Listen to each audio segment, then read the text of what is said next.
you have a mango. A businessman sells the mango raw. An entrepreneur will package the mango in a juice form and sells it. That shows the difference between a businessman and an entrepreneur. In essence, the mango will worth, let's say, $2, but the entrepreneur adds value to the mango and sells it at $4. And that is an entrepreneur. Yes, sir.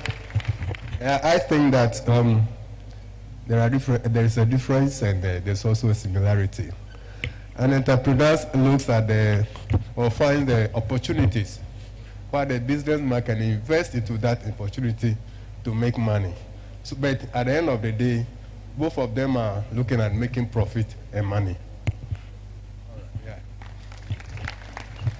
All right, so the thin line or the difference between the two is the innovation that one brings on board. All right, okay.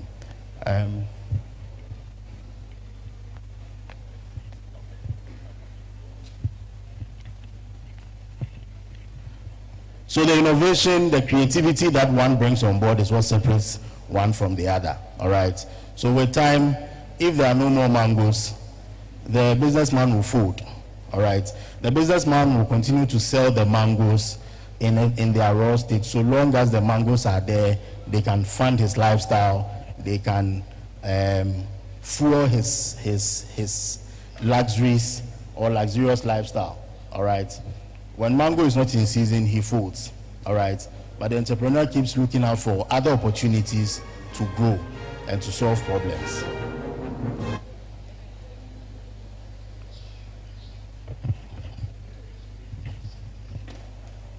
Please, are we on the same page? Can we take a few more thoughts? I think we have some more time. A few more thoughts on leadership, on entrepreneurship.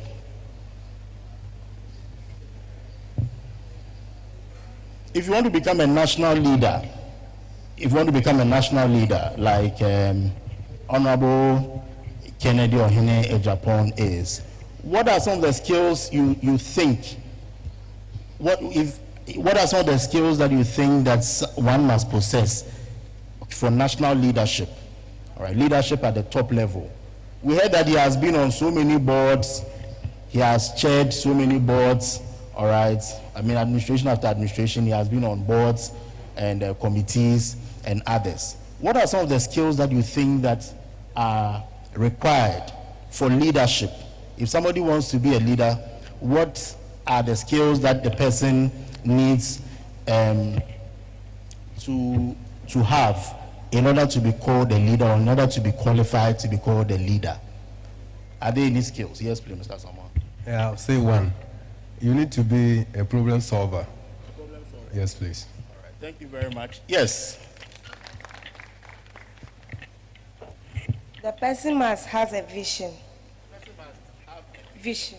All right, thank you very much. Yes.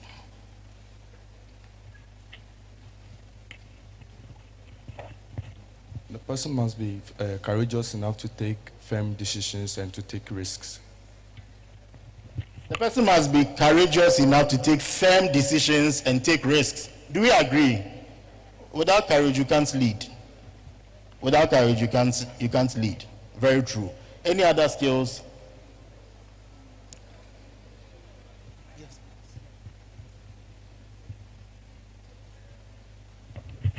The person must have the ability to unite his or her followers. All right. So the person must be a unifier, right? The person must be a unifier. The person must have the ability to unite followers. All right. Yes. The person must be hardworking. Hardworking. Yes. What do you mean by hardworking? Let's say, for instance, you have a project. You have a project somewhere and you want it, like let's say, for instance, Central University, and you're sponsoring the school. And as a leader of the school, you make sure that you follow up everything. You not be like, oh, let the laborers work this week. Oh, I'm not there, I'm not this one. It's like you are being a laissez-faire leadership. You have to be a democracy leadership involving your followers and you. Thank you. All right. All right. Yes. Okay, I believe that to be a leader, you must be empathetic. You must feel the pain of your people to be able to serve them and provide what they need for them at every point in time. Thank you. So empathy is one of the key things in leadership, right? Empathy. Put yourself in the shoes of others, all right? Try and understand how others are feeling, okay? It's a key part of leadership, okay? And I think that these principles or these skills can also be applied to entrepreneurship, true or false? Yes, I mean, you should be hardworking, you should be creative, you should be innovative, you should be empathetic, all right? One very important question that people normally ask when it comes to leadership is, or leading, is that are leaders born or leaders are made? Are leaders born or made? Can we answer that question today? Or we should leave it for Honorable Ken to answer. Are leaders born or made? Can anybody give us an answer? Okay, please, I'll come to you, but let's see if the students can. All right. Are leaders born or made? Yes, please. So as for me, I'll say, so I'm Lorraine. So as for me, I'll say leaders are born but not made. Why? The reason why I said it is because you can go into a training center and they can train you to be a leader, but you don't have that qualities. But if you are born, it's like no matter what is it is for you. I like the statement that Dr. Kwame Nkrumah made that I'm not an African because I was born in Africa, but Africa was born in me. Thank you. So she's saying that these days there are a lot of training centers, right? Training organizations that are set up solely to train people. Somebody can say, well, I have a vision to train 10,000 young leaders in the next 5 years. All right. And she is saying that you can go through all that training and yet you lack the skills or the leadership capabilities. So in her opinion, leaders are born. You can't make a leader. That is her opinion. Is there any other view? Does anyone share a different opinion? Okay. All right. Okay. I'm in the person of Kennedy once again. I would say both. Because if you want to look at a born, when you say leaders are born, then you need to rely on the three theories. That has to do with their confidence, their intelligence, and what have you. But when you look at the constructive or the charismatic theory, you realize that in that perspective, the person needs to acquire some level of training among others. So I think both is accurate. Thank you. I am science biased small, so there has always been this nature controversy. And if you look at the genetics aspect of a leader, I believe that the whole personality of a person must be looked at. In our setup, there are certain physical or observable traits that we usually admire, and then that makes it genetics, because if you are not tall, it's because of your genetics. If you are short, it's because of your genetics. Aside that, too, there are other temperaments that are also stemming from our genetic makeup. And so somebody can be very sporadic, somebody can be very spontaneous, indecisive, and all those things. Then we also look at the nature aspect. A study was conducted when we had two twins separated.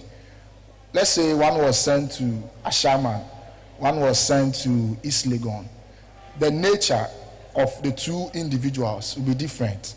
And so you realize that the environment also have an influence in shaping the personality of an individual. And so even though the genetics has a part to play, how far you develop those qualities or traits that you acquire is dependent on the environment you find yourself in. And so leadership or leaders are not just born, or they are not just made. I think that it takes the two to have a good leader. Thank you very much. Yes. Yeah, I also think that leaders can be born and can also be made. If somebody who is not made to be a leader, is it leader or entrepreneur? Entrepreneur, a leader, all right.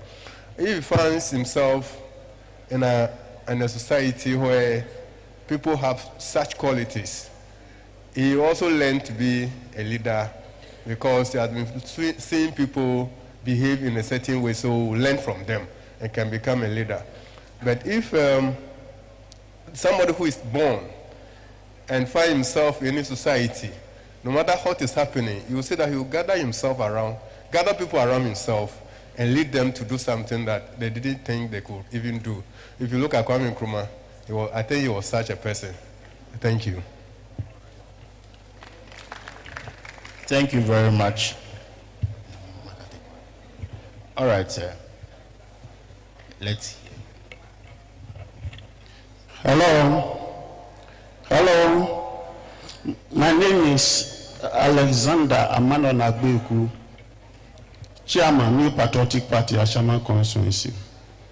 I strongly believe that a leader can either be made or be born, which is both. If a leader is made, the tendency of that person to become a leader is high. A leader can be made through coaching, simulation, etc. For instance, if I decided to take Honorable Ohene Agyapong, an incoming president for 2028, inshallah, as my leader, I have to study the way he do his things. I believe one person said I like Honorable Ohene Agyapong because of his honesty, right? He called a spade as it takes. So I will try to emulate the way he do his things. I'm trying to copy the way he act, copy the way he speak, and act accordingly. I think gradually by so doing, I'll become like that leader. Let us not forget that if you want to become a doctor, a lawyer, whatever it is, whatever leader it is, you need to follow the steps of which your predecessors has followed, and by so doing, you will climb to that ladder. So I am saying that a leader can either be born or be made. So the two are there. That is my conclusion. Thank you very much. Oh, let's give it up for him. Let's hear from Prince. Okay, thank you very much. My name is Apia Prince, University of Ghana TESCOM president. So when we talk about leadership, as to whether a leader is being born or being made, we can channel our energy and then our understanding to these two things. Whether you are a rationalist person or you are an empiricist. As a philosopher, when we say empiricism, somebody who believes that knowledge comes through experience, and then the rationalist also believes that knowledge comes through reasoning. We are born with knowledge. But I think that the two goes when it comes to leadership. I mean, sometimes you may have a dream, and then by the time you wake up, you get to know that what was happening in your dream was not a reality. And so the senses or the human senses can actually deceive you. However, you can also have a dream, and then the next day you will see that it is a dream come true. And so I believe that when it comes to leadership, you can be born to lead, and then you can be made, because whatever you are doing, you need to learn. And so learning is also a process, and then I think that born and then being made, two things that can help you be a leader. Thank you. All right. Thank you.